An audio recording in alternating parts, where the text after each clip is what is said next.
It started on a rainy Friday evening, Emma sitting in her living room, staring at the blank TV screen, her mind spinning with thoughts she didn't want to face. She had been married to David for 5 years, but lately, something felt wrong. He was always tired, distant, and impatient, leaving her feeling invisible in her own home. Emma sighed, wrapping a soft blanket around her shoulders. When the phone buzzed, it was Mark, David's best friend, someone she had known since college, the man who had been there through birthdays, holidays, and every small drama in her life. "Hey, want to come grab a coffee?" His message read, simple but with a warmth that made her chest tighten. She hesitated, thinking about David, about their quiet dinners and the cold silences that followed, but something inside her said yes. She needed air, someone to listen, someone who understood without judging. Emma texted back, "Sure, I'll meet you at the cafe in 20, and grabbed her coat, ignoring the small pang of guilt. The cafe was warm, the smell of coffee and pastries wrapping around her like a soft hug. Mark was already there, smiling when he saw her, a genuine smile that reached his eyes. "Emma, it's good to see you," he said, standing to pull out her chair. She smiled back, a small, grateful smile. "I needed this," she admitted, settling in, and for the first time in weeks, she felt a little lighter. They talked about work, about mutual friends, about the silly things that usually made Emma laugh, and slowly, the weight she had carried all week started to lift. Mark listened, really listened, not glancing at his phone, not interrupting, just there, fully present. And Emma realized how rare that feeling was for her. For months, David had been wrapped in his own world, leaving her feeling alone. Mark's attention was a balm she didn't even know she needed. After coffee, they walked along the rainy streets, the city lights reflecting on wet pavement. Emma felt herself relaxing, sharing stories she hadn't told David in months. Mark laughed at the right moments, asked thoughtful questions, and made her feel seen. Emma didn't notice how close they had walked, until his arm brushed hers, a small, accidental touch that sent an unexpected thrill through her. She looked at him, and for a moment, the world narrowed down to just the two of them. "I've missed this," she admitted softly, almost to herself. Mark glanced at her, his expression unreadable. Then he smiled, a little tender. "Me too," he said simply, and the words felt heavier than anything she had heard from David lately. Emma went home later that night, her mind buzzing, and David was there, of course, scrolling through his phone, tired and distracted. "Hey," he muttered without looking up. "Hey," she replied, feeling a sudden emptiness. The contrast between Mark's attention and David's indifference hit her hard. She realized she hadn't felt cared for in months, not like this, not like she felt with Mark. She forced herself to eat dinner quietly, the silence between them stretching longer than usual, and that night, she lay in bed, awake, thinking about Mark, about how alive she felt just talking to him. Over the next week, they met again, always casual, always just friends, but each meeting left Emma with a flutter in her chest, a warmth that made her husband's neglect sting even more. One evening, Mark stopped by her house with a bag of pastries, saying he had been passing by. David was home too, but he didn't even notice, lost in his own screen. Mark greeted him politely, but his eyes never left Emma. The way he smiled at her, asked her about her day, made her laugh softly. It was intoxicating. Emma tried to ignore the feeling, telling herself it was just friendship, but deep down, she knew it wasn't. She was drawn to Mark in a way she hadn't been drawn to anyone in years. He seemed to understand her needs before she even voiced them. He remembered the little things David had long forgotten, the way she liked her coffee, her favorite pastries, the jokes she laughed at the most. Each gesture, small as it was, chipped away at her loyalty, at her patience, at the quiet resignation she had felt in her marriage. One rainy night, Mark walked her home after another long coffee talk. The streets were nearly empty, the only sound the rain tapping gently on their umbrellas. Emma's heart raced as they walked side by side, the closeness too intimate to ignore. She stopped, looking at him, searching his face for any sign that he felt the same. Mark paused, his hand brushing hers, not intentionally, but the contact lingered. He looked at her, really looked, and in his eyes, she saw concern, warmth, something she hadn't felt from David in years. "Emma, I don't want to make things complicated," he said softly, but his voice trembled slightly, betraying his calm words. "I know," she whispered, her heart aching. I can't stop feeling this," and in that moment, she realized she was already too deep. That night, she lay awake, thinking about her life, about her husband, about Mark, about the emptiness she had carried for months, the longing she had ignored. She wondered how things had changed so fast, how one friend could make her feel more alive than the person she had promised forever to, and as sleep finally claimed her, she knew her life was about to shift. She didn't know how, but she knew nothing would ever be the same. The next morning, Emma woke to an empty house, David already gone to work. Leaving the silence heavy, she made coffee, staring out the window at the gray sky, thinking about Mark, about how alive she had felt talking to him the night before. The memory made her chest ache with longing. She told herself it was just friendship, but deep down, she knew the truth. She felt something she couldn't ignore, something David hadn't sparked in years. That afternoon, her phone buzzed. "Mark again, lunch today? I know a place you'll love," he texted, quick and casual. Emma hesitated only for a moment before replying. "I'll meet you there." She needed this escape, this connection, and she felt guilty, but she couldn't deny it. At the cafe, Mark was waiting, smiling as he waved. Emma felt a warmth spread through her chest, like coming home after being lost. They ordered food and found a quiet table, talking about everything and nothing. Mark asked about her day, her thoughts, her dreams, and listened like she mattered more than anything else in the world. He laughed at her jokes, remembered details she hadn't thought she mentioned, and made her feel seen in a way David no longer did. Emma realized she hadn't felt understood like this in years. She didn't notice the time passing, and soon the sun was dipping low, painting the cafe in a soft golden glow.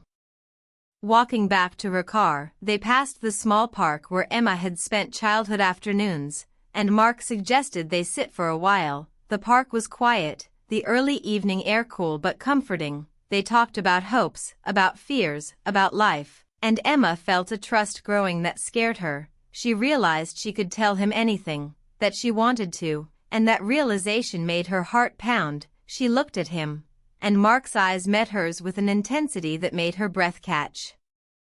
"I feel like I can tell you anything," she said softly, almost a whisper. "You can," Mark replied, his voice low but steady. "I've always been here, Emma, and I always will be." The words were simple, but they hit her like a wave, filling the emptiness she had carried for so long. She wanted to lean into him, to tell him how lonely she had felt, but she hesitated, thinking of David, of the life she had promised, of the guilt gnawing at her. Back home, David didn't notice her excitement, didn't ask about her day, didn't see the glow she carried from her time with Mark. He sat on the couch, scrolling, occasionally muttering a word or two, leaving Emma feeling invisible again. She tried to make conversation, to share a funny story, but he gave a distracted laugh and returned to his phone. The contrast was sharp, and Emma felt a pang of longing, of sadness, of frustration. She realized she was more alive with Mark in one afternoon than she had been with David in months. That evening, she received a call from Mark. "Want to take a walk?" he asked, and she agreed before thinking. She met him at the park again, and they wandered along the paths, the city lights reflecting in the puddles from the earlier rain. They talked, laughed softly, and sometimes just walked in silence, the kind of comfortable silence that spoke louder than words. Emma felt a warmth spread through her chest, a feeling she hadn't known she could feel.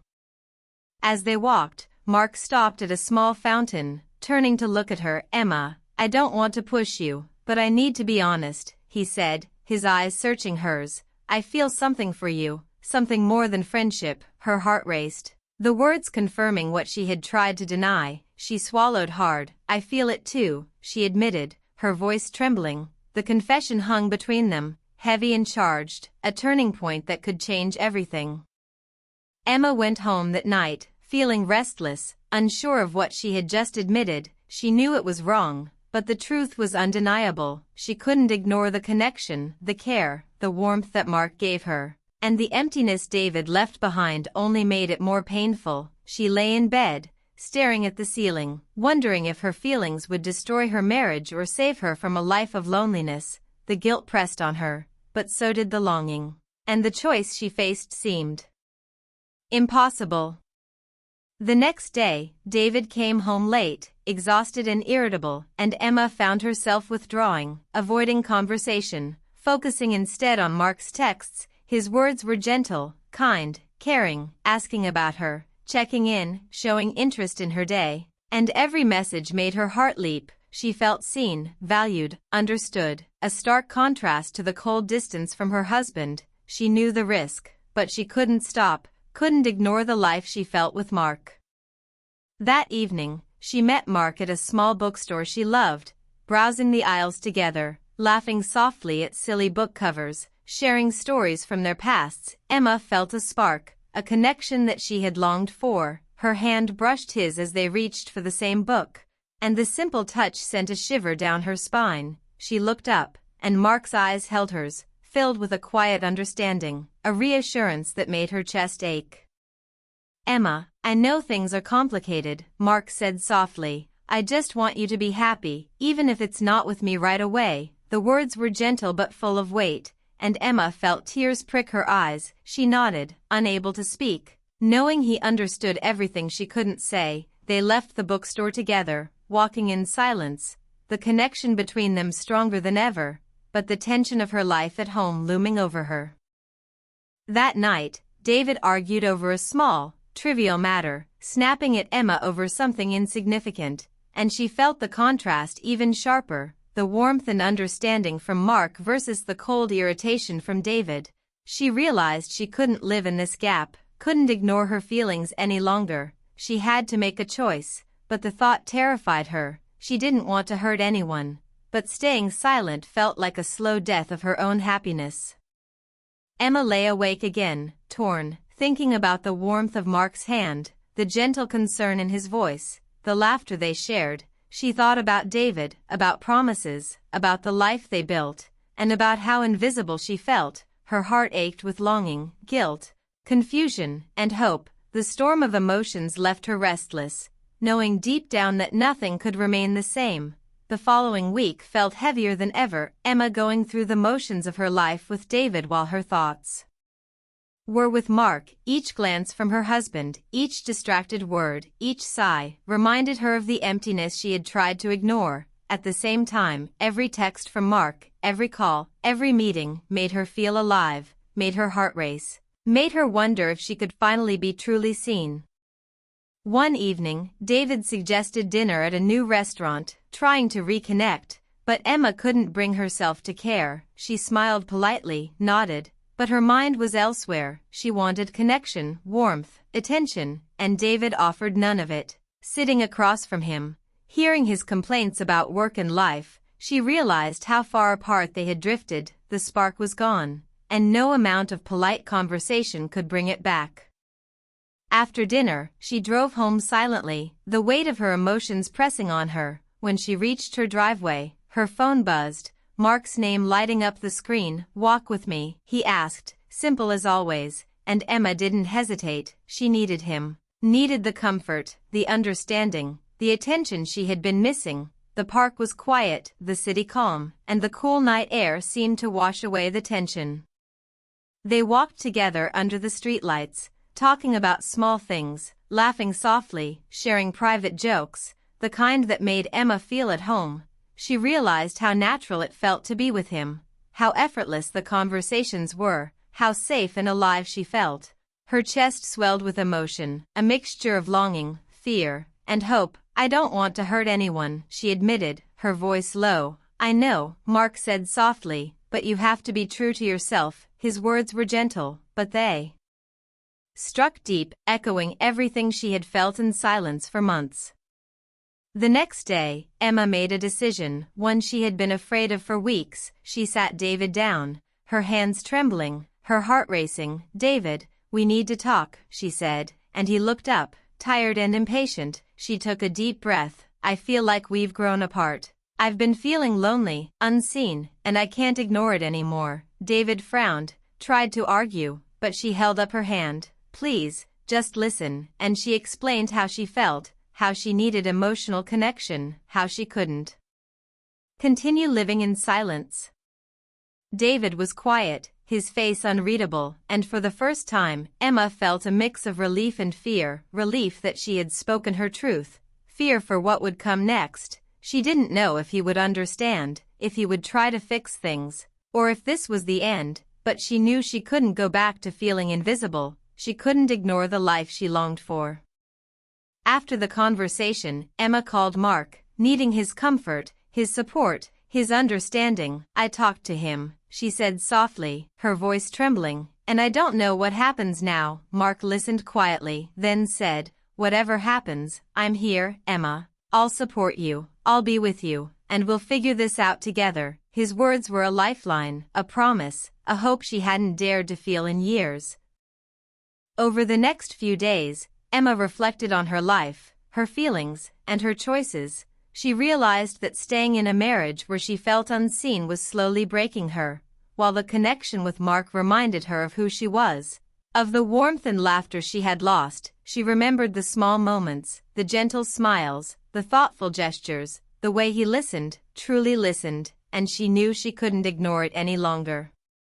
One afternoon, she met Mark at the small cafe where everything had started. The familiar smells, the soft chatter, the comfort of being with someone who understood her, made her chest ache. They sat together, talking quietly, laughing softly, sharing moments that felt like home. Mark reached across the table, holding her hand gently. Emma, whatever you decide, I'll be here, but I want you to know, you deserve to be happy. And for the first time in months, she believed it. She believed she could choose herself, choose someone who made her feel alive, choose happiness. That evening, Emma packed a small bag, ready to leave for a short trip to clear her mind. She wanted time to think, space to breathe, space to consider what she truly wanted without guilt. Without telling David, she left, the quiet house echoing behind her, the silence finally feeling like a release rather than a burden. At the train station, Mark was waiting, his presence calm and steady. Are you sure? He asked softly, and she nodded. I need this, she said, and he smiled, a warm, understanding smile, offering comfort without pressure. The trip gave Emma clarity. The time alone helped her see what she had been missing. She realized she wanted connection, warmth, understanding, laughter, and care, not just companionship. She thought about David, and while she still cared for him, she knew she couldn't continue in a relationship that left her invisible. She thought about Mark, about the way he made her feel, about the small gestures, the laughter, the warmth, the safety, and she knew what her heart wanted. Returning home, Emma felt a new resolve, a courage she hadn't known she had. She sat down with David once more, calm but firm. I've thought a lot about us, she said, and I know we've tried, but I need more than I've been getting. I need to feel alive.